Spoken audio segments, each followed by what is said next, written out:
আসসালামু আলাইকুম রাহমাতুল্লাহি ওয়া বারাকাতুহু। আমার কি বলবো, আমার বলার কোনো ভাষা নাই। আমার সন্তান আলামিন খুব জেনারেল ছাত্র ছিলেন। তিনি ছোটকাল থেকে সব জায়গায় রেজাল্টে সবসময় ফার্স্ট করেন। তিনি সবসময় ভালো রেজাল্ট করেছিল, কিন্তু খুব ভালো ছাত্র ছিল। তিনি ছোটকাল থেকে আমার একটা ইতিহাস থেকে গেল যে আমার সে বড় সন্তান, আমার তিনটে সন্তান।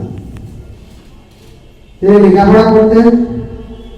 যখন প্রথম তাকে আমি ভর্তি করেছিলাম তখন তো আইডি ছিল না, তখন ছিল আমাদের জন্ম নিবন্ধন কার্ডের বিষয় দিয়ে আমি তখন মহিলাকে ভর্তি করেছিলাম। পড়তে পড়তে তিনি আনোয়ার নামে পরিচিত হয়ে গেল। আমার বাবার নাম আনোয়ার, তাই দিয়ে সার্টিফিকেট সবগুলোই আনোয়ারতে করা হয়েছে। আর কি বলবো, করার পরে উনি এইভাবে চলতে চলতে যখন আয় পাস করলো তখন বললো, আপু তোমার কষ্ট করতে হবে না, আমি তো ভ্যান চালাইছি, রিক্সা চালাইছি, মালাই বেঁচেছি, বাদাম বেঁচেছি, এটা লজ্জার কথা নাই। আমি এটা সব কিছু করেছি। আমার এলাকাবাসী জানে আমি কেমন ছেলে। আমি খুব কষ্ট করেছি আমার ছেলের জন্য।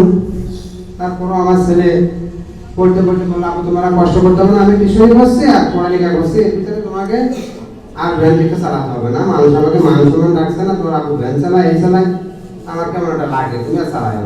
তখন আমি ভ্যান বাদ দিয়েছিলাম, সব ব্যবসা বাদ দিয়ে বাড়ি একটু খেত কামানি করে একটু আর কি রয়ে চলি, কোনো রকম করে পেটে ঘাটে চলি।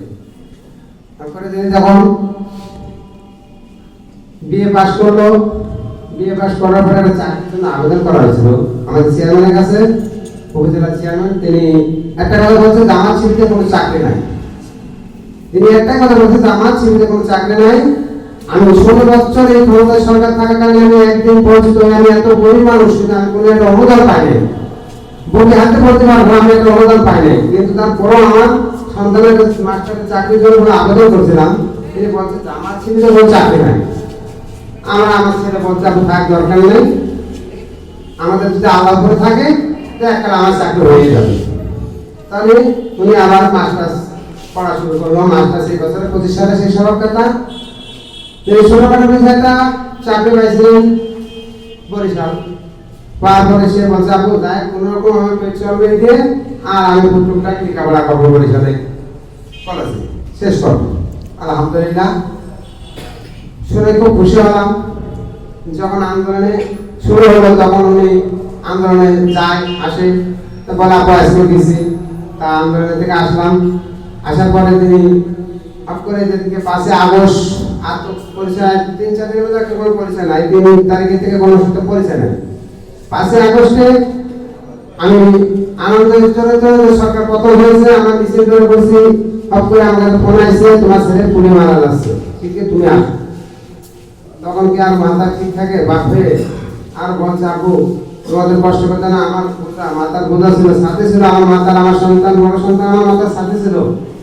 তিনি আমার খাওয়া দাওয়া সবকিছু আমাদের গরম করা, আমার হাটের সমস্যা, বাড়িলা ডায়াবেটিস সবকিছু উনি দেখতো। আমার আর কোনো হাত ছিল না, হাল উনি ছিল একলা। যখন পড়ে গেছে তখন আমার বাপের মাথা ঠিক থাকে না। তখন বরিশালে ভর্তি করানো হওয়ার পরে উনি বলছে, এখানে আর রাখা যাবে না, এনাকে বানিয়ে উঠে নিতে হবে। এমনি না বাঁচার সম্ভাবনা বেশি, 75% পড়ে গেছে। তখন ওনাকে নিয়ে গেল বানিয়ে নেওয়ার পরে 17 আগস্টে উনি শেষ নিঃশ্বাস ত্যাগ করেন শুক্রবার। এলা কি বলবো, সে চলে গেল দুনিয়া ছেড়ে, আমাকে ছেড়ে চলে গেল, আমার পরিবার ছেড়ে চলে গেল। তবে সন্তানটা ছিল আমার সবসময় কাজ ধরো, আমার সব দেখা শিখে, এখন আমার সংসারে হাত হয়ে গেছে একদম নীরব, আর চলার মতো না। তারপরও টুকটাক করে আল্লাহ চালাচ্ছেন। আর কি বলবো, আমি মূর্খ মানুষ, আমার ভাষায় বলার মতো আর কিছু নাই।